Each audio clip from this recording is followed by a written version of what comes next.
कौन है स्वीकृत करूं परिहार क्या? इस भव के सब दुख ही के कारण मिथ्या भाव, इनकी सत्ता नाश करी प्रगटे मोक्ष पाव। मोक्षमार्ग प्रकाशक ग्रंथ के चौथे अधिकार में मिथ्या दर्शन, मिथ्या ज्ञान और मिथ्या चारित्र का स्वरूप ये चल रहा है। जो मंगलाचरण हमने किया उसमें भी यही बात आई कि इस भव के सारे दुखनी के कारण मिथ्या भाव, यानी कि सभी दुखों का कारण जो मिथ्या भाव है वो तीन भाव, मिथ्या दर्शन, मिथ्या ज्ञान और मिथ्या चारित्र, उनकी सत्ता नाश करी प्रगटे मोक्ष उपाव, कि इनको समझेंगे तो इनकी सत्ता का नाश कर पाएंगे और फिर मोक्ष का उपाय प्रकट होगा। तो इसलिए मिथ्या दर्शन और मिथ्या ज्ञान जो हमने अभी समझा, उसमें मिथ्या दर्शन में हमने 7 तत्व संबंधी अन्यथा श्रद्धान ये समझा। मिथ्या ज्ञान में हमने संशय विपर्य, अनध्यवसाय, स्वरूप विपर्य, भेदाभेद विपर्य और कारण विपर्य ये समझा। और ज्ञान के कारण किस प्रकार से इसके श्रद्धान में दोष आता है और कैसे कारण कार्य संबंध दर्शन का ज्ञान के साथ है ये समझा। अब हम मिथ्या चारित्र का स्वरूप समझेंगे। तो I mean in 5 sentences I have told you all that we have studied in the 4th अधिकार till now. अब मिथ्या चारित्र का स्वरूप आपने सुना होगा कि चारित्रम खलु धम्मो, दंसण मूलो धम्मो और चारित्रम खलु धम्मो, ये दोनों लाइनें सुनी होंगी आपने। इनका अर्थ आप जानते हैं क्या है? सच में जो धर्म है वो चारित्र ही है। खलु मतलब एक्चुअली, सच में, वाकई में, वास्तव में। तो वास्तव में धर्म चारित्र रूपी है, क्योंकि आप जिसको भोगते हो प्रति समय वो चारित्र है। आप किसको भोगते हो प्रति समय? कि राग द्वेष को या वीतरागता को ही तो मैं प्रति समय भोगता हूं। जितना तीव्र राग द्वेष उतनी तीव्र आकुलता, जितना मंद राग द्वेष उतनी मंद आकुलता। राग द्वेष का अभाव और वीतरागता पूर्ण निराकुलता। तो जो सुख गुण जिसके कारण मुझे सारा फर्क पड़ता है, जिसके कारण मैं इस संसार में दुखी हूं, सुख गुण के कारण दुखी हूं या दुख गुण के कारण दुखी हूं? किसने मुझसे प्रश्न नहीं पूछा? हाँ, तो आत्मा में जो गुण है उसका नाम क्या है? सुख गुण या दुख गुण?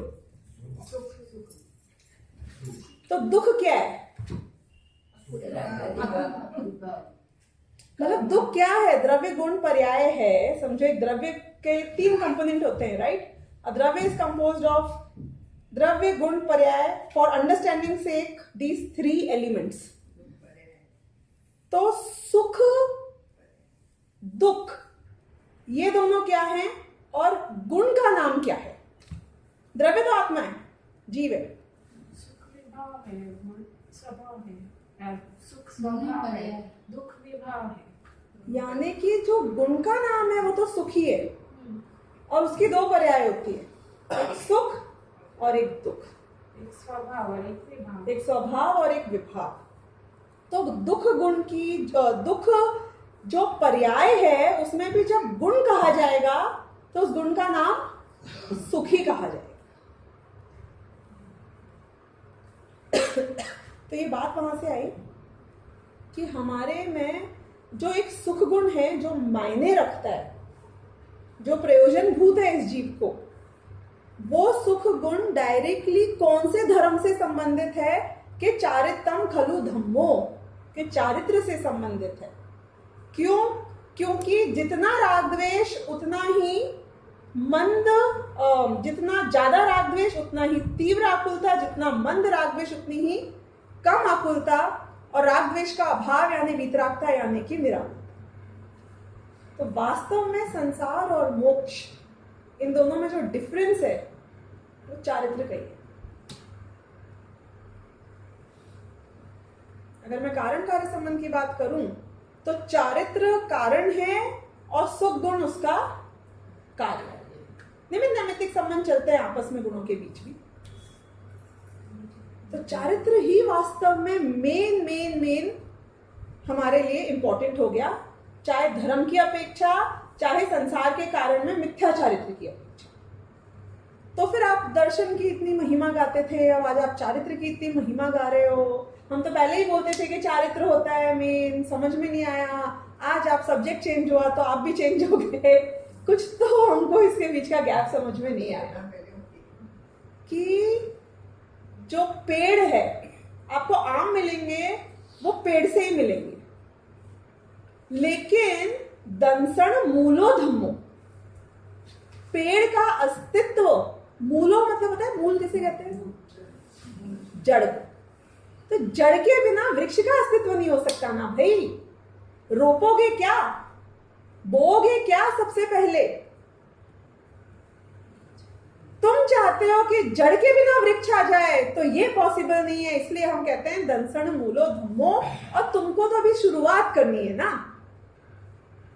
जिसकी शुरुआत हो जाएगी उसके लिए चारित्रम खलु धम्मो, कि खाली बीज से क्या होएगा? असली फल तो तब मिलेगा जब पेड़ आएगा। लेकिन जिसने अभी तक जड़ मतलब क्या सीड ही नहीं डाला, जिसको अभी जड़ के अस्तित्व के बारे में ही नहीं पता है, उसको तो जड़ के ही बारे में बताया जाएगा ना पहले। इसलिए मिथ्या दृष्टि जीवों को सम्यक दर्शन की महिमा इतनी गाई जाती है। लेकिन असली फल जब तक बीज अंदर होता है तो पेड़ नजर भी नहीं आता है। फॉरगेट गेटिंग द फल, सब अंदर ही अंदर चल रहा होता है। ऐसे चौथे गुण स्थान वर्ती के सम्यक दर्शन हो जाता है, उसके अंतरंग में तो बहुत कुछ हो रहा है, लेकिन बाहर में प्रकट कुछ नहीं है, ना अन्य को और खुद को भी लाभ नहीं मिल रहा है। कि लोगों को जो शिकायत है कि सम्यक दर्शन हो गया, इनके पर कैसी कषाय है, 6 खंड को जीतने चले हैं ये, तो कि भैया अंदर ही अंदर काम चल रहा है, तुम चिंता मत करो। और फल तो उसको भी नहीं मिल रहा है ना, जो जिनकी कृष्ण लेश्या तक पहुंच जाती है सम्यक दर्शन के होते हुए भी नहीं मिला ना, क्योंकि चारित्र से मिलता है फल। तो जो सुख मिलेगा वो तो चारित्र से मिलेगा। असली जो वृद्धि होगी, एडवांसमेंट इन द मोक्ष मार्ग होएगा, वो पूरा चारित्र से ही होएगा। आप एक चौथे गुण स्थान को छोड़ दो, क्योंकि चौथे गुण स्थान में सिर्फ मिथ्यात्व से सम्यक्त्व तक का सफर तय किया है आपने। लेकिन उसके बाद से बात करो तो सारा खेल पंचम गुण स्थान से लेके समझो 12वें गुण स्थान तक चारित्र का ही तो है। चारित्र के ही डिफरेंट स्टेजेस बढ़ रहे हैं, सब कुछ चारित्र में हो रहा है। तो असली मार्ग तो चारित्र का ही है। अब सम्यक दृष्टियों को हो सकती है, क्यों नहीं हो सकती है? सम्यक दृष्टि जो 7वें नरक वाले जीव को सम्यक दर्शन हो जाए, चलिए मतलब एग्जाम्पल ही नारकी का दे रही हूं, उसी कृष्ण लेश्या नहीं होगी। और मनुष्यों में खूब होती है, जो मनुष्य भी सम्यक दृष्टि हो जाए तो क्यों नहीं हो सकती कृष्ण लेश्या? लेश्या मतलब तीव्रता मनता की बात है ना।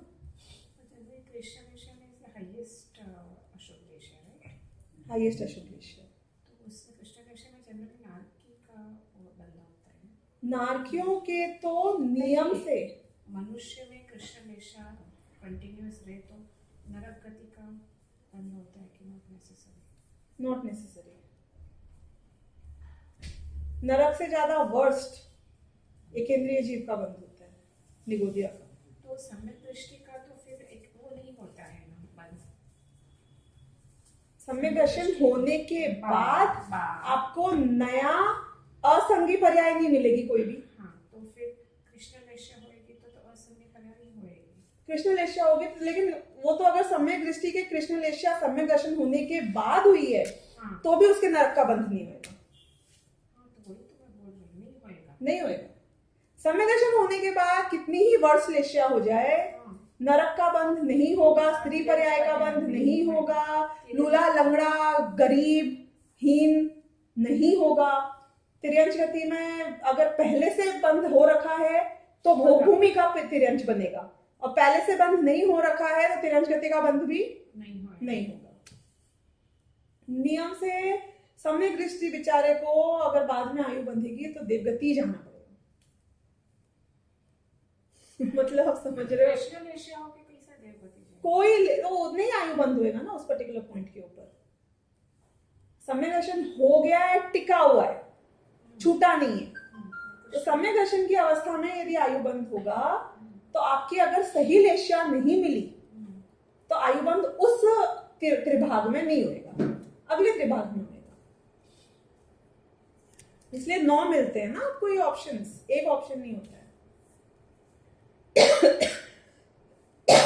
देखो, सम्यक दृष्टि की मुख्यतः कृष्ण लेश्या नहीं होगी कभी। मुख्यतः का मतलब आपको समझा? There can be bouts of तीव्र कषाय, पर it will not sustain for a long period because it can not. सम्यक दर्शन छूट जाएगा, फिर वो होगी और फिर उसको जहां जाना है वो कहीं भी जा सकता है, वो सब अलाउड है।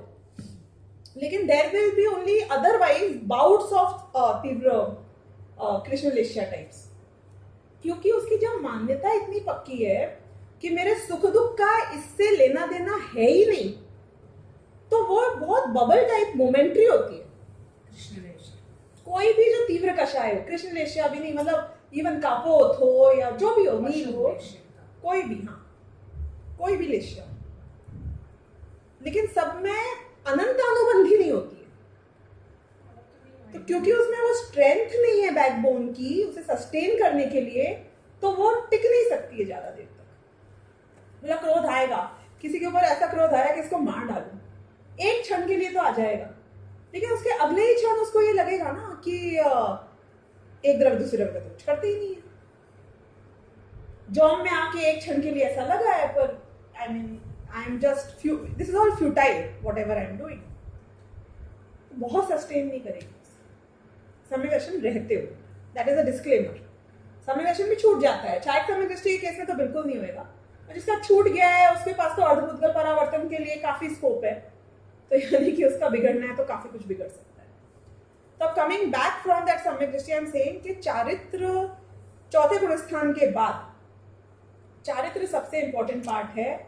जो मिथ्या चारित्र है उसका क्या स्वरूप है ये हम यहाँ पे अब समझ रहे हैं। तो चारित्र वर्ड से जो मुझे समझाना है वो ये समझाना है कि आप क्या समझते हो। पहले तो जब आपने कभी किसी ने कहा कि हम तो शुरू से ही चारित्र के गीत गाते थे, महिमा थी हमको, आपने दर्शन दर्शन के गीत गा के हमको चारित्र से भ्रष्ट कर दिया ना, वो ये बोला कि ये करके फायदा है ना वो करके फायदा है। तो वहां मेरा प्रश्न है कि चारित्र मतलब क्या, ये तो भाई आप बताओगे। When I say the word चारित्र तो आप उससे किस चीज को रिलेट करते हैं? It means what? I just gave the answer in the last 10 minutes, but I still want to clarify if there is any doubt left. मिथ्या चारित्र तो रागा के पास आप लोगों से बात करके फायदा नहीं है, इसलिए मैं जीतू भाई से पूछ रही हूँ। You are free to answer. Rafi भाई आप बता सकते हैं। चारित्र means what? And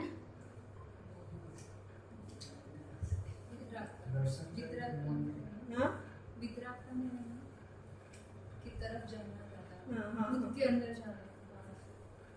तो बस वितरागता और रागद्वेष के अलावा और कुछ चारित्र नहीं है।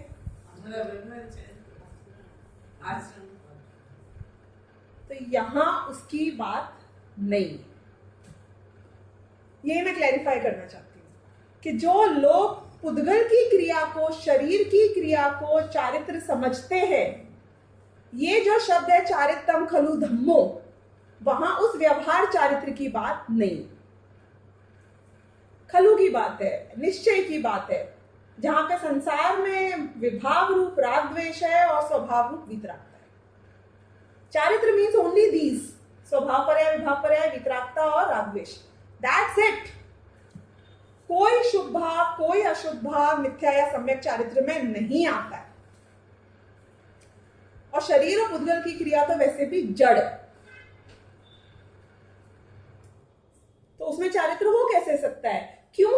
उद्गल में चारित्र नाम का गुण ही नहीं है। तो शरीर ने 2 दफे खाया, 6 दफे खाया कि खाया नहीं, तो शरीर तो कोई धर्म कर ही नहीं सकता, उसके तो कोई चारित्र हो ही नहीं सकता है, क्योंकि चारित्र तो आत्मा का गुण है। और आत्मा में भी शुभ परिणाम हुआ कि मैं ऐसा करूं, संयम से रहूं, तब करूं, तो शुभ परिणाम क्या है? सम्यक चारित्र या मिथ्या चारित्र? मिथ्या चारित्र कर्तृत्व भाव आ गया ना, कि शुभ परिणाम भी मिथ्या चारित्र। मिथ्या चारित्र। क्यों? क्योंकि राग रूप है ना, शुभ परिणाम राग रूप है। जब हमने कहा राग और द्वेष मिथ्या चारित्र है, तो कोई दुनिया का राग लेके आ जाओ, वो चारित्र मिथ्या ही होगा। वो बात अलग है कि मान्यता समेत है तो हम उसे मिथ्या चारित्र कहते हैं। मुख्यता यहां पे मान्यता की है, यानी कि उत्कृष्टतम शुक्ल लेश्या का शुभ परिणाम वो भी राग रूप है, और जो राग रूप है वो मिथ्या चारित्र है। और मिथ्या चारित्र का अस्तित्व मिथ्या दर्शन के साथ ही होता है, क्योंकि सम्यक दर्शन होने के बाद फिर जो तुम्हारे होगा शुरुआत, वो सम्यक चारित्र में आएगा। हमने एक और फाइन प्रिंट बताओ। सम्यक दर्शन के बाद जो भी क्रिया होगी चारित्र में, जो आचरण हम लेते हैं, तप, संयम, सम्यक दर्शन के बाद, तो वो चारित्र मिथ्या की सम्यक चारित्र होगा। वो तो चारित्र है ही नहीं ना। हाँ, क्योंकि आपने तो गुरुदेव ने इतनी बार ये लिखा कि जड़ की क्रिया तो सम्यक दृष्टि की हो, कि मिथ्या दृष्टि की हो, कि किसी की हो, उसको तो कोई नाम पड़ता ही नहीं है। It is nothing, it is nobody. तो जो तप के 12 प्रकार आप लेंगे तो वो किसमें आएगा? व्यवहार चारित्र की जहां आप बात कर रहे हो, सम्यक दृष्टि का पूछ रही हूँ मैं। जो चीज चारित्र ही नहीं है वो सम्यक दृष्टि की हो कि मिथ्या दृष्टि की हो, तप को किसमें डालेंगे? 12 प्रकार के जो तप है वो व्यवहार चारित्र की बात है। उसमें भी ध्यान का स्वरूप यदि आपको याद आए तो 145वीं भी गाथा जो अपन ने भी पढ़ी, 145वीं थी नहीं, 149, 48, 49वीं गाथा, उसमें ये आया था ना, आपको ध्यान हो कि ध्यान में भी व्यवहार ध्यान को ही ध्यान समझता है। जो विकल्प रूप है, आपका 12वें नंबर पे पहुंच गई ना मैं, ध्यान, मतलब बाकी तो मुझे जस्टिफाई करने की जरूरत ही नहीं है, एक आसन आदि आदि। ध्यान की भी बात करो तो जो ये ऐसे बैठा है ना, उसमें भी जो विकल्पात्मक ध्यान चल रहा है उसको ध्यान मानता है, जो कि कुछ नहीं, वो भी व्यवहार चारित्र है। व्यवहार चारित्र है यानी कि चारित्र नहीं है। तो फिर जो तप के पहला बाह्य तप प्रकार है, और ये बाकी के जो 6 अभ्यंतर में ध्यान छोड़ के बाकी के जो प्रकार है वो क्या है? ध्यान का भी विकल्पात्मक को गिनकर ये जो व्यवहार के कथन है, उसका मतलब है कि वो सब चारित्र नहीं, ये सब जड़ की क्रिया है, उद्गल की क्रिया है, दैट्स इट। क्यों तप का इतना सब बताया है शास्त्र में? क्योंकि जब अंतरंग में शुद्धि और शुद्धि की वृद्धि होती है तो बाह्य में स्वाभाविक परिणति वैसी नजर आती है, और जो परिणति दूसरों को नजर आती है उनको अंदर की शुद्धता नहीं दिखेगी ना। कोई दूसरे जीव को आपके अंदर की शुद्धता कैसे दिखेगी? तो इसलिए जो उसको नजर आता है हमेशा वो उससे आपका लेवल नापता है, और वो जिससे आपका लेवल नाप रहा है उसको भी कुछ नाम तो देना पड़ेगा ना मुझे। तो मैंने कहा हाँ, वो व्यवहार से। ऐसा तो दर्शन, ज्ञान, चारित्र और तप, मोक्ष में 4 अंग होते हैं, तो हम इस दर्शन, ज्ञान, चारित्र में तप को चारित्र में लेते हैं। देखो अभी अपन कौन सी जो चली थी उसमें था, अलग अलग व्याख्या हो सकती है। चारित्र चारित्र है, उसमें कोई तप को अलग गिन ले, कोई नहीं गिने। हाँ। वो कभी किसी ने, जयचंद जी ने, छाबड़ा ने तप ले लिया अलग से, किसी ने ध्यान ले लिया अलग से, किसी ने खाली चारित्र लिया, उस सबसे कोई मतलब नहीं है। मेन तो 3 ही है, राइट? और तप बोलो, संयम बोलो, जो नाम लेना है दो, सब कुछ आत्मलीनता और आत्मशुद्धि रूप है। उसके अलावा जो कुछ भी है वो आडंबर है, व्यवहार है, नाम है, कहने मात्र के लिए। It is nothing actually, it is absolutely nobody. Logically यही घटाओ ना जो मैं बता रही हूँ कि शरीर ने नहीं खाया। अच्छा एक बात बताओ आप, आने का जो- जो रहता है ना जी, अभ्यंतर में तो विनय वैयामित सब आएंगे ना। कुछ गिन लो, सब जो शरीर की क्रिया से आप जो गिन रहे हो, मतलब ध्यान तक पहुंच गई ना, कि ध्यान में भी जो विकल्पात्मक स्वरूप है, विकल्पात्मक स्वरूप आप समझ रहे हो ध्यान का क्या होता है, जिसके सम्यक दर्शन नहीं है, अब वो ध्यान करने बैठा है और सम्यक दृष्टि भी कदाचित हो जाए और तो भी ध्यान करने बैठे और विकल्पों में ही उलझा रहे, तो वो निश्चय ध्यान है कि व्यवहार ध्यान? अब व्यवहार का मतलब एक्चुअली में नहीं है। देखो निश्चय वर्ड का मतलब पता है इंग्लिश में क्या होता है? एक्चुअली। खलु वर्ड का लिटरल मीनिंग होता है एक्चुअली, यानी निश्चय, एक्चुअली वर्ड। अब मैं आपसे बोलूं एक्चुअली नहीं है, तो आप उसका मतलब क्या समझो? कि व्यवहार है, झूठा है। मतलब बोले ये आपके भाई है, हाँ एक्चुअली नहीं बट है, क्या मतलब आप समझोगे इसको? या फिर बोलोगे हाँ हम इन्हें भाई कहते हैं। मैंने ना निश्चय बोला, ना व्यवहार बोला, ना एक्चुअली बोला, ना झूठ बोला, ना सच बोला। मैंने क्या बोला? ये आपके भाई हैं, हाँ मैं इनको भाई कहती हूँ। मतलब क्या हो? मतलब एक्चुअली नहीं है। अगर ध्यान को बोला विकल्पात्मक है ना, तो वो विकल्पात्मक जो है वो व्यवहार से है, मतलब एक्चुअली नहीं है। एक्चुअली नहीं है मतलब निश्चय से नहीं है। तो फिर क्यों कहा? फिर आपने उसको भाई क्यों कहा? जब आपकी मां से उत्पन्न नहीं हुआ है तो आपने उसको भाई क्यों कहा? फिर क्या फायदा हुआ कह के? बताओ क्यों क्यों कहा? फिर क्यों कहा? क्या क्या प्रयोजन है? ऐसा क्यों भाई बनाना? आपके सगे भाई में क्या है ना, मेरे 4 भाई और है, तो फिर उसको क्यों भाई बोला? आपको दुनिया में किसी को भाई बनाने की क्या जरूरत है? क्यों हुआ बताओ मुझे, रीजन क्या है? कि भैया है फायदा। क्योंकि जब मैं सामने वाले के सामने बोलता हूं कि ये मेरा भाई है, तो वो गलत नहीं समझता है ये अकेले क्यों जा रहे हैं साथ में, क्यों बात कर रहे हैं, क्यों घुल मिल रहे हैं, बहुत चीजें बच जाती हैं। तो ठीक है, तुम्हारा है प्रयोजन कि दुनिया को समझ में आता है कि ब्रह्मचर्य व्रत कोई धारण कर रहा है, उसे दुनिया को बताने की क्या आवश्यकता है, उसे सफेद कुर्ता पहनने की क्या आवश्यकता है, उसको क्यों ये टैक्स की आवश्यकता है, ऐसे क्यों बोलता है मेरा नाम है ब्रह्मचारी फलाना धमाका सिंह। खाली अपना नाम बोल दो ना। डॉक्टर अपने नाम के आगे डॉक्टर बोलता है फिर भी समझ में आता है, ब्रह्मचारी अपने नाम के आगे ब्रह्मचारी क्यों लगाता है? साधु तो नहीं लगाता अपने नाम के आगे मैं साधु ये हूं। तो फिर क्या फायदा हुआ वो वर्ड ब्रह्मचारी यूज करने का? कि भाई he wants to declare openly कि 25 साल का है, ब्रह्मचर्य में लेना है, कोई ये नहीं सोचे, कोई वो नहीं सोचे, रिश्ते नहीं करे, कि मैंने एक कर लिया कि people know what I am, how I am. ठीक है उसका भी है, पर वो बताने की वजह से वो ब्रह्मचारी नहीं है। तो रीजंस हो सकते हैं सबके अलग अलग, 12 प्रकार के व्रतों के, तपों के, सबके अपने अपने रीजंस हो सकते हैं, लेकिन आत्मा का धर्म या आत्मा का अधर्म उसके परिणामों से बाहर नहीं है। पहली बात ये कॉन्सेप्ट हमें भूलना नहीं चाहिए, पत्थर की रेखा होनी चाहिए ये। क्या मेरा धर्म या मेरा अधर्म मेरे परिणामों के बाहर नहीं जा सकता।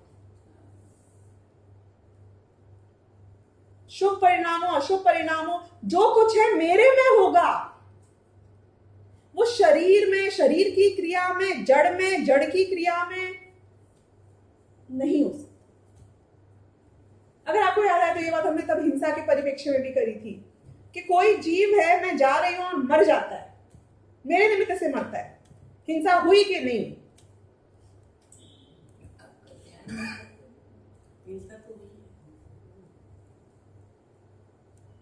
आपका भाव नहीं था मारने का तो हिंसा नहीं हुई। कि वो जो क्रिया आप बता रहे हो वो क्रिया मुझे कुछ नहीं बताती है। वो जीव मर गया, मेरे शरीर के निमित्त से मरा, ये क्रिया अपने आप में जीरो है, जीरो। जीरो मतलब समझे ना, it has been nothing about कि क्या किया मैंने। तो किससे फर्क पड़ेगा कि मेरा शुभ परिणाम था, मेरा अशुभ परिणाम था, मेरे निमित्त से मरा होगा पर मैं उसे बचाने जा रही थी तो मेरे को पुण्य लग जाएगा क्योंकि शुभ परिणाम था। मेरे निमित्त से ही मरा होगा और मैं उसे मारना चाह रही थी, पाप लगेगा क्योंकि अशुभ परिणाम था। यदि मुझे पता ही नहीं चला और फिर भी मेरे निमित्त से मरा तो मुझे पाप लगेगा किसका? अयत्नाचार का। और मैं इंद्रिय समृद्धि पूर्वक चल रही थी और फिर भी मेरे निमित्त से मरा तो मुझे यत्नाचार का पुण्य लगेगा। बोलो, मेरी वजह से मरा और मुझे लग रहा है पुण्य यत्नाचार, क्योंकि मैं बहुत संभल के चल रही थी, भले मेरे शरीर के निमित्त से मर गया। मुनियों के शरीर के निमित्त से जितने जीव मरते हैं उनको एक जीव के मरने का पाप ना डायरेक्ट लगता है ना अयत्नाचार का लगता है, दोष ही नहीं लगता। तो आपने जो फैक्ट बताया मुझे क्या कि आपके शरीर के निमित्त से एक जीव मरा, ये अपने आप में जीरो फैक्ट है। ये जड़ की प्रक्रिया है, पुद्गल की क्रिया है। अनादिकाल से अनंत संसार में जो एक निश्चित क्रम में वस्तु व्यवस्था चल रही है उसका एक अंग है, उससे मैं बिल्कुल डिस्कनेक्टेड। मतलब एक टोटल फैक्ट्री चल रही है जो पुद्गल परावर्तनों की, इसमें मेरा कुछ लेना देना नहीं है। मेरे परिणाम मेरे ही कर्मों के, मेरे भविष्य के, मेरे ही नियति के निमित्त बनते रहते हैं। बाकी जो हो रहा है कंप्लीटली डिफरेंट, नथिंग रिलेटेड, कुछ लेना देना ही नहीं है मुझे उससे। जड़ की पुद्गल की क्रिया। आपने कुछ खाया, किसको खाया? पुद्गल को खाया। किसने खाया? पुद्गल ने खाया। उसने जीव ने क्या किया कि अगर जीव ने विकल्प किया कि मैं खाऊं तो उस विकल्प को जीव ने भोगा, और उसमें अगर जीव ने संतुष्टि हुई कि बढ़िया खाया तो वो जो इतने टोटल में जिन्हें उदाहरण दिया तीसरे अधिकार में कि कुत्ते को जैसे हड्डी में अपने खून का स्वाद आता है, वैसे इसने अपने विकल्प में इच्छा करी, वो विकल्प की पूर्ति हुई कि बहुत बढ़िया खाया। सीजन में पहला आम खावे ने मने तो मजा आ गई, तो मन ने इच्छा करी आम खाऊं, मन ने संतुष्टि करी, आम मैंने खाया, ये जो स्वाद था ये बहुत बढ़िया था। ये सब मेरे मन में एक मन घड़ंत कहानी चल रही है जो कि आंख बंद करके भी चल सकती थी, सपने में भी चल सकती थी, ज्ञान में भी चल सकती थी, और अभी उसके निमित्त से चल रही है सब। बाकी सब जो कर रही हूं मैं खुद ही कर रही हूं। मैं मतलब जीव खुद ही कर रहा है। 2000 रुपए के आम खरीदने की आवश्यकता नहीं है, मन में ही संतुष्टि मिल सकती है उसी आम को खा के। Same to same. क्यों? क्योंकि जब तुम आम खाते हो उस वक्त भी मन से ही हो रहा है जो हो रहा है, बाहर तो कुछ हो ही नहीं रहा है। कि बाहर जो कुछ हो रहा है वो तो पुद्गल की क्रिया है। तो पुद्गल की क्रिया को चारित्र का नाम नहीं है, और राग द्वेष की क्रिया को मिथ्या चारित्र का नाम है।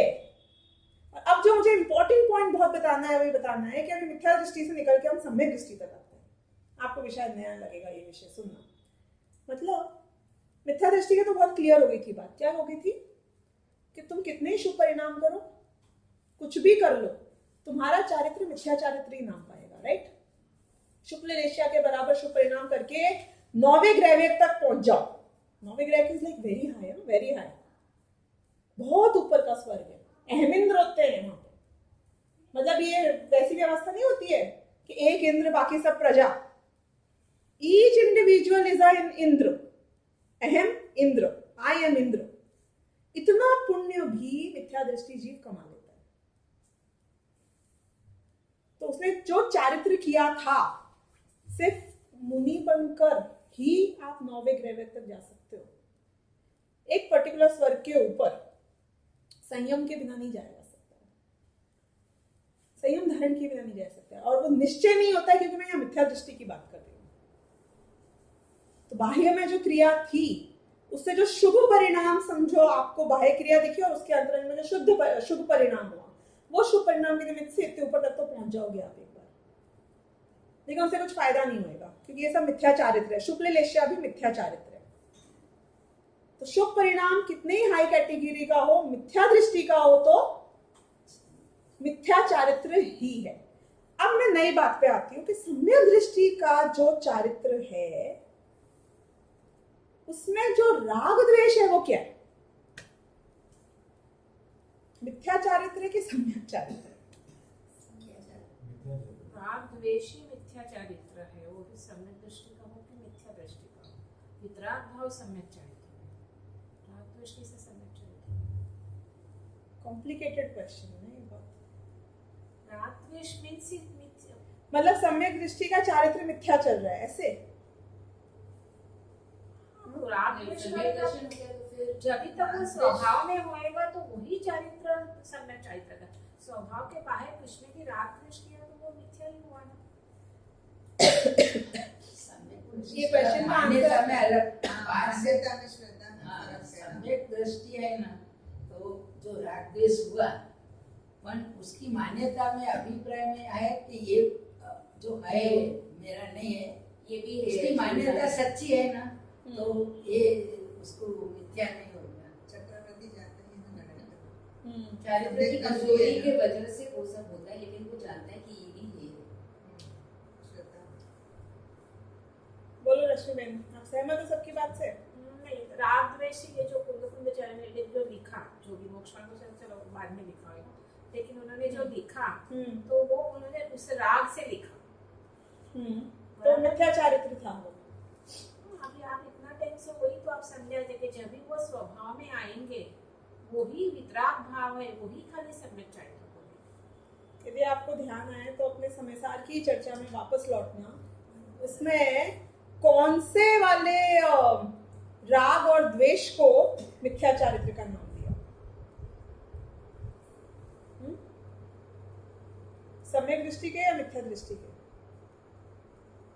मिथ्या दृष्टि में तो है ही मिथ्या चारित्र 100% है। कि जो भी राग द्वेष की चर्चा आई अपने पुण्य पापाधिकार में, वो किसके राग द्वेष की चर्चा आई? सम्यक दृष्टि के या मिथ्या दृष्टि के? ये डिस्क्लेमर अभी अपनी लास्ट लेक्चर में भी आया था। मिथ्या दृष्टि के। मिथ्या दृष्टि के, क्योंकि सम्यक दृष्टि के तो चारित्र सम्यक चारित्र नाम ही पाता है। चारित्र होएगा तो ना, पहले चारित्र में चौथे गुण स्थान से प्रथम समय से लगाकर अनंतानुबंधी का अभाव होते ही सम्यक चारित्र जितने राग का अनंतानुबंधी संबंधी जितने राग का अभाव हुआ है, अनंतानुबंधी आपको याद आ रहा है? अनंतानुबंधी याद आ रहा है? जो अनंत संसार का अनुबंध करता है। क्यों? क्योंकि पहाड़ तो निकल गया, पूंछ रह गई है। हाथी निकल गया, पूंछ रह गई है। क्योंकि मुख्यतः तो खाली उसी की अपेक्षा बात होती है, सबसे पहले कर्तृत्व बुद्धि की। आपको याद है कर्ता कर्माधिकार में भी बार बार बोला कि यहाँ पे कर्तृत्व बुद्धि गई, इसलिए उस सबको अब हमने इसमें गिन दिया। यानी कि सम्यक चारित्र आपका लेवल अनंतानुबंधी के अभाव रूप हुआ भले शुरू, तो वो जो उसमें आंशिक वीतरागता की जागृति हुई है वो सम्यक चारित्र नाम पाती है। उसके साथ जो राग पड़ा है उसमें श्रद्धान का बल नहीं है। दुनिया की कोई लेश्या, अभी लेश्या से हमें मतलब ही नहीं, क्योंकि उसमें श्रद्धान का बल नहीं है। तो इसलिए अब वो जो राग है उसको हम राग गिनते ही नहीं है। ऐसा कह के अमृतचंद्राचार्य और कुलगुणाचार्य थक गए, उस राग की तो हम गणना ही नहीं करते। याद आया आपको? बहुत बार आया, बहुत बार आया।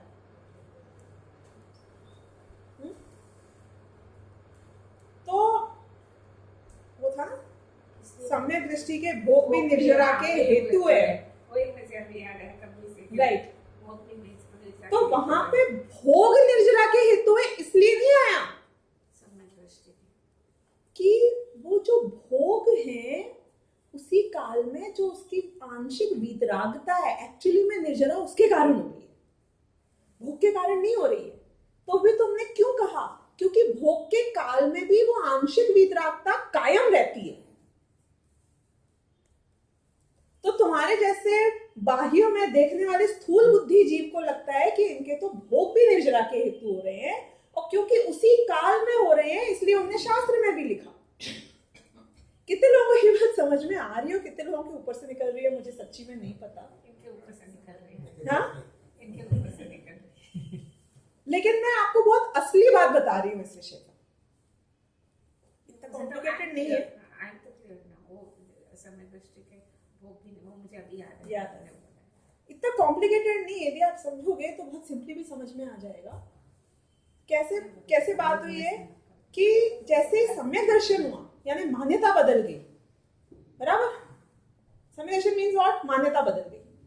मान्यता बदली तो आंशिक वीतरागता की जागृति हुई, मतलब आंशिक वीतरागता उत्पन्न हुई। आंशिक वीतरागता यानी कि श्रद्धा के लेवल पे अब वो हर सारे परद्रव्य कि मैं कर्तृत्व बुद्धि गई, बराबर। एकत्व ममत्व कर्तृत्व भोक्तृत्व गया, ये बात तो पक्की हो गई ना। समय दर्शन हो गया तो मान्यता क्लीन हो गई अब उसकी। तो जो अनंतानुबंधी गया उसके कारण जो वितरागता हुई उत्पन्न। Are you with me till here? Everybody? तो जो वितरागता उत्पन्न हुई असल में तो वो काम कर रही है। असल में आपके संसार को काटने का काम कौन कर रहा है? निर्जरा का काम कौन कर रहा है? कि वो आंशिक वितरागता जो उत्पन्न हो गई। लेकिन अब उस काल में वो इतनी ही अंदर अंदर हो गई है कि अभी तक इतनी नहीं बाहर तक आई है कि आपके आचरण में नजर आए दुनिया। आप तो चौथे गुणस्थान वर्ती के भोग देख रहे हो, आपको उसका धर्म नहीं नजर आता क्योंकि वो शुद्धि रूप है। वो शुद्धता कैसे नजर आएगी आपको? तो यू डोंट नो। वो लड़की की सगाई हुई तो उसकी मान्यता पलट गई। क्या? कि अब मेरा घर तो वो है, ये मेरा पति है। अभी आपको उसके बाहर में क्या नजर आ रहा है? कल सगाई हुई, परसों तक उसकी सगाई नहीं हुई थी। डिफरेंस क्या हुआ उस लड़की में? अभी लड़की अपनी एक ही पराई है, बताओ। जैसी परसों थी वैसी कल है। हाँ? अभी से अपनी भी मान्यता ऐसी हो जाती है कि लड़की अभी पढ़ाई कि परसों तक आप प्रॉपर्टी खरीदते वक्त नहीं सोच रहे थे कि मैं इसके नाम पे करूं कि उसके नाम पे करूं। कल सगाई हुई और आप ऐसे सोचना शुरू हो जाते हो। प्रॉपर्टी खरीदना दूर की बात है, लोगों के घर का इंटीरियर चल रहा होता है ना, और कमरा डिसाइड हो रहा होता है, ये इसका कमरा वो उसका कमरा। जब तक लड़की का रिश्ता पक्का नहीं हुआ है तब तक वो लड़की भी ऐसे बात करेगी और तुम भी ऐसे बात करोगे कि ये इसका रूम है, ये इसकी अलमारी है, ये तेरे पसंद का ले ले भैया, यहाँ का पर्दा कौन सा चाहिए, कैसे पलंग करना है। जिस दिन उसकी सगाई हो जाएगी, क्या हुआ? कुछ नहीं हुआ, लड़की घर में ही है। जिस दिन सगाई हो जाएगी और वो बोलेगी कि मेरे को अलमारी में ड्रॉअर ऐसी चाहिए कि वैसी चाहिए, आपके मन में क्या आएगा, उसके मन में क्या आएगा? सच बताओ।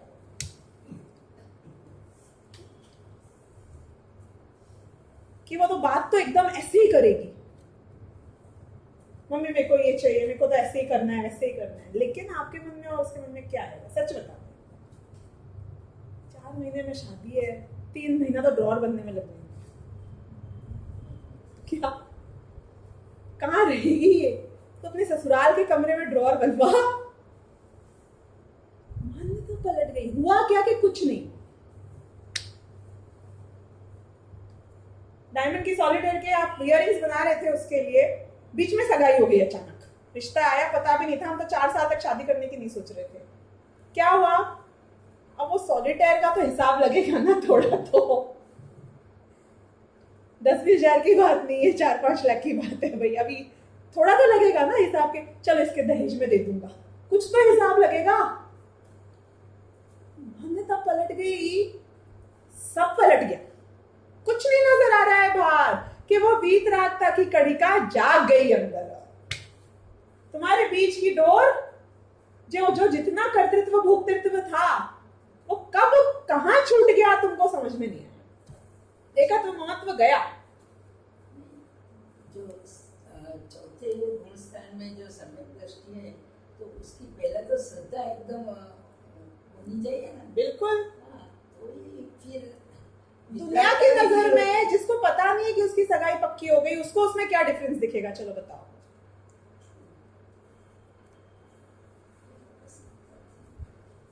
जिसको नहीं पता तुम्हें सम्यक दर्शन हो गया, उसको क्या डिफरेंस दिखेगा? शादी हो जाएगी तो दुनिया को ढिंडोरा पिटेगा दिखेगा, पंचम पुण्य स्थान में समझ में आएगा कि इसमें हो गया है फर्क।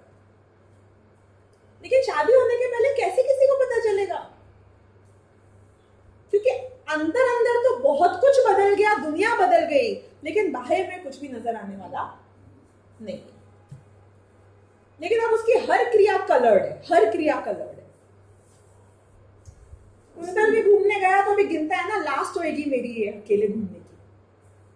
अभी तक तो काउंटिंग नहीं चल रही थी ना, काउंट में आ गया अब वो श्रद्धान पलट गया। अब you don't know where all it is impacting him, how all it is impacting. नहीं, वो चुपते गुण से उसकी भी श्रद्धा तो कभी भी नहीं जाती है ना। श्रद्धा एक ऑप्शन में समय दर्शन की तो अंतर मुहूर्त में निकल जाएगी, और 6 ऑप्शन में हो तो अंतर मुहूर्त से लेके 66 सागर तक के बीच में कभी भी निकल जाए। यू डोंट नो, श्रद्धा भी निकल जाती। श्रद्धा ही तो निकलती है जब समय दर्शन निकलता है। निकलती है यानी वापस मिथ्या दृष्टि हो जाता है। और क्या होता है जब समय दर्शन छूटा? मतलब मान्यता ही वापस बिगड़ गई ना, कंफ्यूजन आ गया, विपरीत हो गई, जो भी हो गया वापस गड़बड़ आ गई। नो मोर समय दर्शन। फिर you are free, you are like any other मिथ्या दृष्टि, you are free to do anything. Divorce हो गया, वापस मम्मी के यहाँ जाओ। अभी उसके बाद में तुम्हारा कमरा वापस बन जाएगा। उसके बाद अर्ध पुद्गल परावर्तन तक रह सकते हो पीहर में। पीहर अपना तो पता है ना कहाँ पर है। आधार के साथ तो पाषाण अनंत काल तक रह सकता है, लेकिन आधार के बिना तो हमारा भी आधार है ना निगोद में, एक केंद्रीय पर्याय में। तो फिर हम फ्री है, अर्ध पुद्गल परावर्तन तक आधार मिल सकता है हमको वापस। पता नहीं कुछ लोगों को समझ में आ रहा होगा, जिसने ध्यान से नहीं पढ़ा या याद नहीं रखा उसको नहीं समझ में आ रहा होगा। आया था एक एग्जाम्पल पत्थर का। ये तो मैं तीसरे अधिकार की बात बता रही हूँ आपको, पंचम छठन की तो बता नहीं रही हूँ कि भाई पढ़ा नहीं है। तो anyways, coming back to where we begin is कि सम्यक चारित्र की बात चल रही है, राग द्वेष की बात चल रही है। ये राग द्वेष सम्यक दृष्टि के जैसे ही मान्यता सही होती है तो ये राग द्वेष में वीतरागता की कणिका पर्याय में आ जाती है, यानी कि राग द्वेष का अनंतानुबंधी वाला जो पार्ट है वो अबॉलिश हो जाता है और मिथ्या दृष्टि हो जाएगा तो अनंतानुबंधी वापस आ जाएगा। क्योंकि 5 प्रकृतियां या 7 प्रकृतियों का एक साथ चलता है, जिसको पता हो उसको बता रही हूँ, नहीं पता है तो कोई बात नहीं। And you know difference between 5 and 7 and 5। अनादिकालीन का 5 प्रकृतियां और सादिकालीन का 7 प्रकृतियां, व्हाटएवर। अनंतानुबंधी और दर्शन ये दोनों एक साथ चलता है। इन शॉर्ट, श्रद्धान और चारित्र में अनंतानुबंधी पार्ट ये एक साथ चलता है। तो आपको वो क्वेश्चन का आंसर मिला ना जो मैं बता रही थी कि सम्यक दर्शन होते ही चारित्र आ गया, उसकी कणिका आ गई, वितरागता की उत्पत्ति हो गई। अब जो उसको राग द्वेष हो रहा है वो राग द्वेष को तो हम कुछ गिनते ही नहीं। फर्क पड़ेगा, चौथे से लेके 12वें तक उससे ही फर्क पड़ेगा, उसके ऊपर ही मेहनत होएगी। लेकिन आज की तारीख में क्योंकि अनंत संसार तो गया तो उस अपेक्षा से इसके कार्य हो गए। ठीक है, तो ये हमारे जब भी मिथ्या चारित्र की बात आए तो पुद्गल की क्रिया को बिल्कुल मत गिनना, शरीर की क्रिया को बिल्कुल मत गिनना, भावों में राग द्वेष को गिनना, लेकिन वो राग द्वेष सम्यक दर्शन के साथ हो तो अभी हम उसको भी नहीं गिन रहे। हम सिर्फ मिथ्या दृष्टि और उसके मिथ्या चारित्र की चर्चा यहाँ पर कर रहे हैं। तो ये अपना विषय है। अब मैं इसको पढ़ती हूँ। अब मिथ्या चारित्र का स्वरूप कहते हैं चारित्र मोह के उदय से। तो ये मैंने आपको पहले क्लियर किया था, दर्शन मोह, चारित्र मोह, मोहनीय कर्म के 2 भेद हमेशा गिनना, और उसमें चारित्र मोह के वजह से ये होता है। उसके उदय से जो कषाय भाव होता है, अभी मैं राग द्वेष बोल रही थी, अभी कषाय भाव है, उसका नाम मिथ्या चारित्र है। व्हाट इज द डिफरेंस बताइए मुझे। राग द्वेष है मिथ्या चारित्र या कषाय है मिथ्या चारित्र? तो फिर यहाँ पे कषाय क्यों कह रहे हैं? राग द्वेष के साथ ही है ना कषाय। राग देश किया तो कसाय ही हुआ ना। राग द्वेष और कषाय एक ही बात एक ही है। चीज कैसे है। कि 4 कषाय में से 2 कषाय राग रूप है, 2 कषाय द्वेष रूप है। तो ये सिर्फ कथन का एक डिफरेंस है, बाकी बात एक ही है। यहाँ अपने स्वभाव रूप प्रवृत्ति नहीं है, झूठी पर स्वभाव रूप प्रवृत्ति करना चाहता है, सो बनती नहीं है, इसलिए इसका नाम मिथ्याचार है। यानी खुद की प्रवृत्ति जो सहज है वो तो वीतराग का रूप है। क्या डिफिकल्ट है मुझे बताओ, राग करना, द्वेष करना है, वीतराग करना? करने की बात कहाँ है? राग देश तो हो जाता है। हाँ, तो मतलब सहज होता है ना राग द्वेष, और वीतराग का बहुत डिफिकल्ट है। यही बोल रहे हैं ना हम। स्वभाव सहज होता है और विभाव पुरुषार्थ से और असहज होता है। अब हमारा स्वभाव क्या है? What is easy and what is difficult? स्वभाव तो शुद्ध है। It should be easy, लेकिन easy नहीं। तो फिर ऐसा क्यों है? मतलब या तो ये गलत बोल रहे हैं या मेरा एक्सपीरियंस गलत है, पर दोनों मैच नहीं करते, चाहे कुछ भी बोलो। स्वभाव तो शुद्ध ही है ना, वो स्वभाव तो अनादिकाल से स्वभाव जो है, we are thinking that is our स्वभाव। नहीं तो पहली बात तो सहज क्या है, स्वाभाविक क्या है आपके लिए? वीतरागता या राग द्वेष? किताब से मत बताना, अपने एक्सपीरियंस से बताना। राग द्वेष स्वाभाविक है। कोई थप्पड़ मारे तो गुस्सा करना इजी है, बस पुद्गल की क्रिया पुद्गल की क्रिया करना इजी है। सहज क्या है? राग द्वेष सहज है। क्यों? फिर ये तो बोल रहे हैं सहज, वीतरागता है, असहज होना चाहिए राग द्वेष। तो गलत बोलते हैं टर्मिनोलॉजी, मजा नहीं आया, हमारे प्रैक्टिकल एक्सपीरियंस है मैच नहीं हुआ। हाँ, वो तो मुश्किल है ना, तो ये तो उल्टा बोल रहे हैं ना। बात पे क्वेश्चन आ गया ना, फिर अभी कैसे करेंगे मैच हम इसको? दादा एक उदाहरण दिया करते हैं, शायद मैंने भी यहाँ पे दिया होगा। जब वो छोटे थे, बहुत लंबा खींच के नहीं बताऊंगी, शॉर्ट में बताऊंगी। जब वो छोटे थे तो उनका जो गांव था बड़ा स्वामी, वहां से जो स्कूल था वो 5 किलोमीटर दूर था, पैदल जाते थे लड़के को। सुना है किसी ने? नहीं सुना है? दिया था मैंने, दादा तो बहुत सुनाते हैं। तो एक्चुअली में वो लोग पैदल जेठ की दोपहरी में लड़के चल के स्कूल जाया करते थे, और फिर वहां पर पंखे में आराम से छाया में बैठ के स्लेट के ऊपर अक्षर लिखा करते थे। अब क्या होता था कि स्कूल की अटेंडेंस होती थी बहुत ही वीक, 2-4 बच्चे आते थे, क्योंकि सब किसान के बच्चे थे और किसान के बच्चे जाना नहीं चाहते थे स्कूल, चाहे कुछ भी हो जाए। तो ये लोग क्या करते थे, टीचर कि लड़कों को, जो थोड़े बड़े बड़े लड़के होते थे, उनको भेजते थे कि जा सारे बच्चों को पकड़ के लेके आ स्कूल में पढ़ाई करने के लिए। तो वो जब जाते थे बच्चे, तो वहां पे जो खेत में खेती करता है पिताजी, वहीं पे छोटे छोटे बच्चे जो होते हैं 2 साल 4 साल के, वहीं रेंगते चलते चलते वो भी सीख जाते हैं ये सारे काम करना। अब वो 5-6 साल के बच्चों को, 7-8 साल के बच्चों को जब ये लेने जाएं, तो बच्चे रोएं और बोले, पिताजी धरती माँ के सीने पे जेठ की दोपहरी में हल से अक्षर लिखवा देना, स्कूल नहीं भेजना, स्कूल नहीं जाएंगे। छाया में बैठ के पंखे के नीचे स्लेट के ऊपर लिखना बहुत डिफिकल्ट है। धरती माँ के सीने के ऊपर जेठ की दोपहरी में रोटी के साथ में पेड़ के नीचे बैठ के खा लेना और वहीं पे दिन भर आप पसीना बहाना, ये बहुत सहज है उनके लिए। ऐसा क्यों? आप बताओ सहज क्या है उनके लिए? Easier thing, what is the easier thing for them to do? मैं आपसे बोलूं कि खेती कर लो जाके दोपहर में, वो आपको इजी लगेगा खुद करने में, या आपको क्या इजी लगेगा? मैं आपसे बोलूं स्लेट के ऊपर आपको आई लिखना है, बताओ क्या इजी है सच में?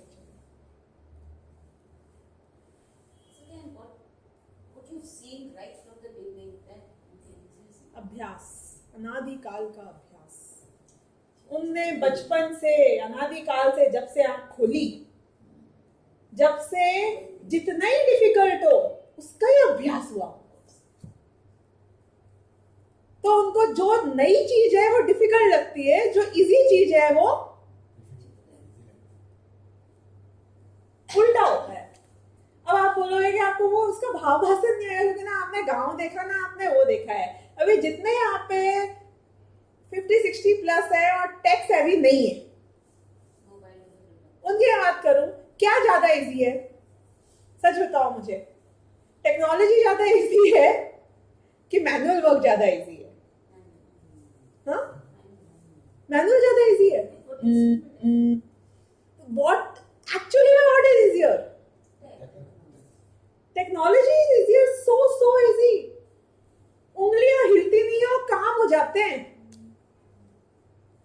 पर इनको तो वो ही तरीके से काम होता है। क्यों? क्योंकि अनादिकाल का अभ्यास है। और नई चीज कितनी इजी और सिंपल क्यों नहीं हो, जो नया होता है उसके प्रति रेजिस्टेंस होती है, इररिस्पेक्टिव। तो राग द्वेष का इसको अनादिकाल का अभ्यास है, और वीतरागता अभी तक इसने चखी नहीं। तो नई चीज के प्रति इसको रेजिस्टेंस है। लेकिन स्वाभाविक क्या है कि स्वाभाविक तो वीतराग का ही है। और राग द्वेष ये मिथ्या चारित्र क्यों नाम पाता है? क्योंकि ये स्वाभाविक नहीं है। तो यहां अपने स्वभाव रूप प्रवृत्ति नहीं है। किसमें? कषाय में, राग द्वेष में। Very difficult. गुस्सा करना वेरी डिफिकल्ट, जान लेना वेरी इजी।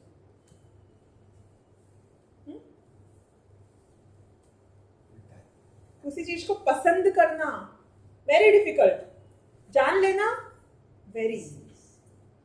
इस दृष्टि से देखना तो शुरू करो,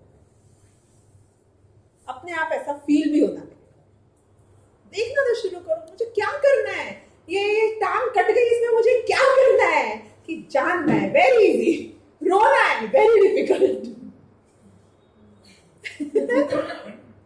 नहीं बची बात। ऐसे विचार तो करो एक बार। ऐसे नोटों की गड्डी का प्रॉफिट हो गया, उसमें राग नहीं होना, वेरी इजी, जान लेना। राग नहीं हुआ, क्या आ गई नोट की गड्डी, पुद्गल। जो बैंक में जाएगी पुद्गल, वो बैंक में से कहां जाएगी? पुद्गल। जो कर्म योद्धा से जहां जाएगी वो पुद्गल। आपको क्या करना है? आपको तो बस ऐसे जान लेना है, वेरी इजी। ये सब चला गया आपका जो था, you are the next Nirav Modi, very easy. क्या करना है? जान लेना है ना मुझे। अभी मुझे मिल जाता था, अभी नहीं मिल रहा है। लो आई क्या था वो, हो गया। करना क्या है आपको जानने में? देखना, मैं बहुत इंपॉर्टेंट बात बता रही हूँ। आपको जानने में करना क्या है? ज्ञान में तो झलकता है पहली बात, राइट?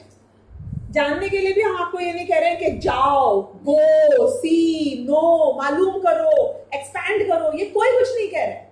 तुम्हारे ज्ञान में जो झलकता है, जब झलकता है, जितना झलकता है, उसके लिए तुमको क्या करना है? कुछ नहीं करना है। क्यों? क्योंकि वो तो झलक रहा है ना। मैंने क्या किया? मेरे ज्ञान का स्वरूप ऐसा है कि उसमें जो सामने आता है वो झलकता है। आपके यहाँ पे मिरर रखा हुआ है, अभी इसमें जो रिफ्लेक्ट हो रहा है, उसके लिए आपको क्या करना है? कुछ नहीं कर सकते हो। क्यों? क्योंकि उसका स्वभाव ही है ना। मैं मिरर घर तो ले आऊंगा, पर उसके सामने वाली चीज रिफ्लेक्ट करे, उसके लिए मुझे क्या करना पड़ेगा? हाउ डू आई एंश्योर कि लाइफ लॉन्ग उस मिरर के सामने जो आए वो उसमें रिफ्लेक्ट हो? तो उसका स्वभाव है, मिरर का स्वभाव ही रिफ्लेक्शन है।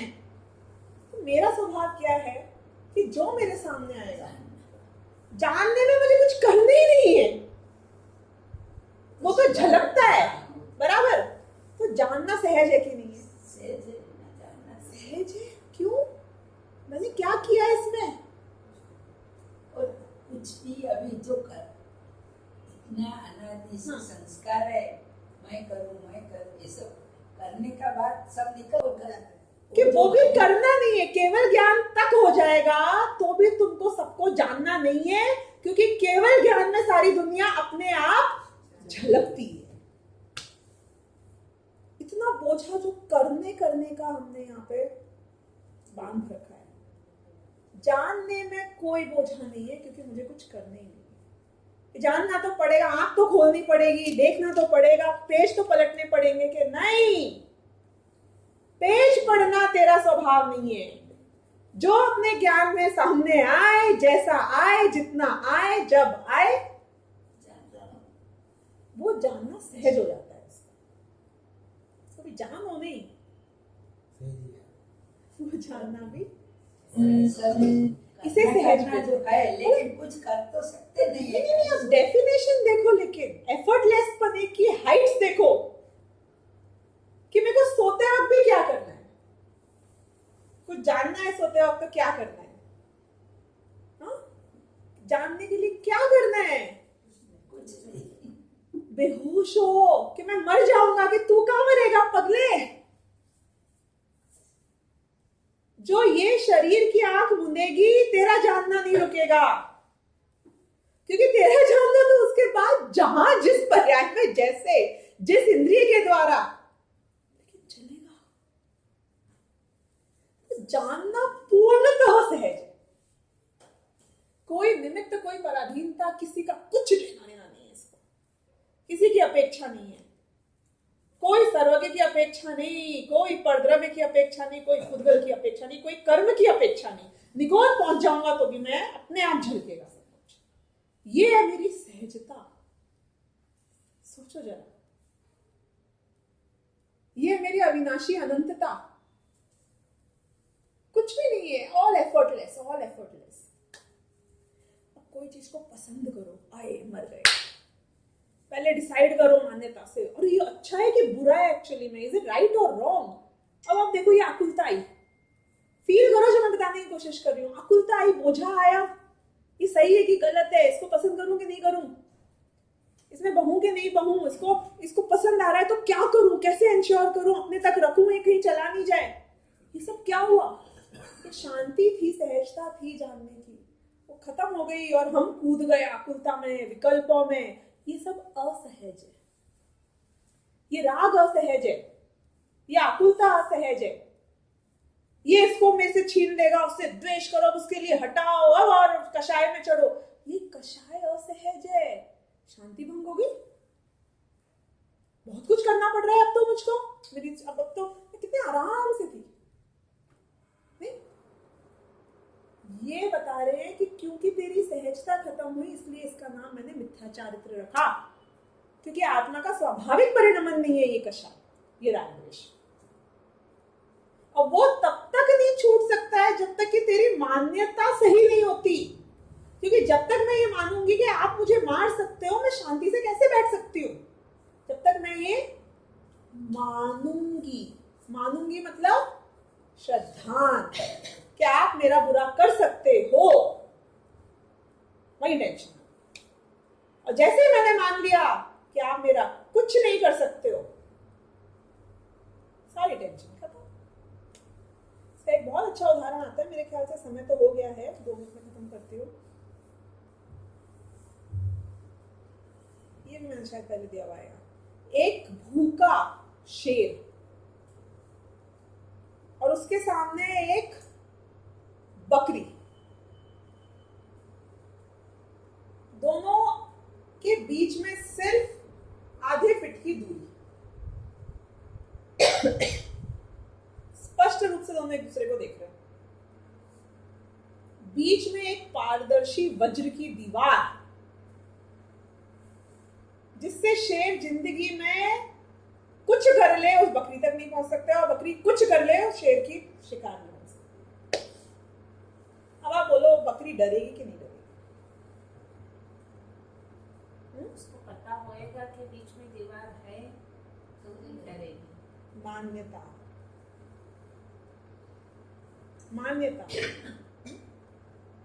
कि अगर उसे ये पता चल जाए कि ये शेर नोच खसोट ले, लहू लुहान हो जाएगा, पर ये मेरे से कभी भी पास नहीं आ सकता है, मुझे पकड़ नहीं सकता है, मार नहीं सकता है, तो वो बकरी ऐश करे। कितने या वर्चुअल रियलिटी में, थिएटर में ये डी और वो डी और इतने घिरे हुए हो, वहां कितनी आग लग जाए और कितनी बाढ़ आ जाए और कितने शेर तुम्हारे सिर पे डायनासोर यूं कूद पड़े, ऐसा लगे कि ये ही खा गए। हमें आज तक हार्ट अटैक नहीं आया, क्योंकि हमें पता है कि उसके और मेरे बीच में वज्र की दीवार है। मान्यता है मेरी ये पक्की, कुछ नहीं हो सकता मुझे, आई एम एब्सोल्युटली सेफ।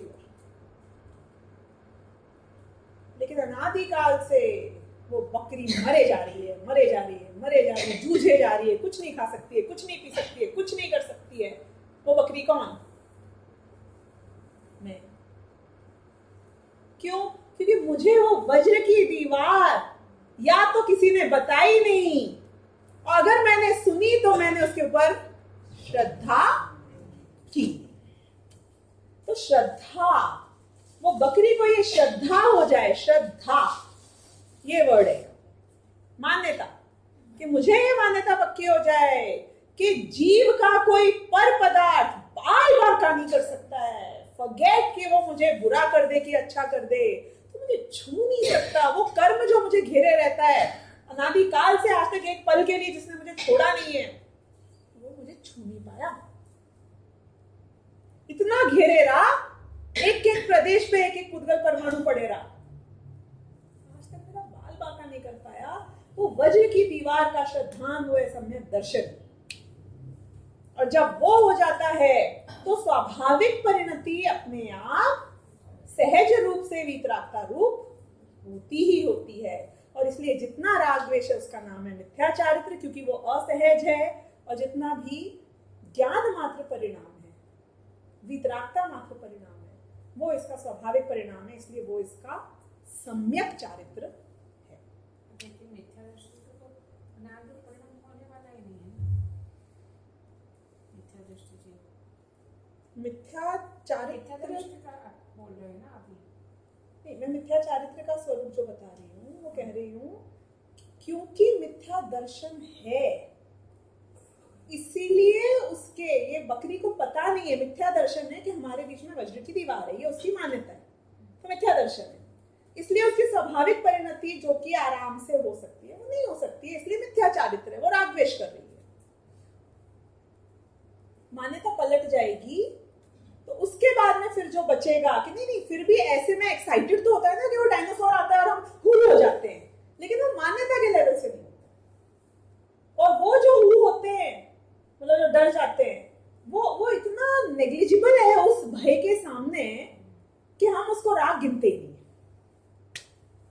वो किसी का तीव्र होगा, किसी का मंद होएगा, सबका अलग अलग रिएक्शन होता है ना। कुछ लोग यूं देखते रहते हैं, कुछ लोग यूं देखते रहते हैं, उससे फर्क नहीं पड़ता, कोई बात नहीं, सब जिंदा बाहर आ जाएंगे, किसी का हार्ट फेल नहीं होगा, चिंता मत करना।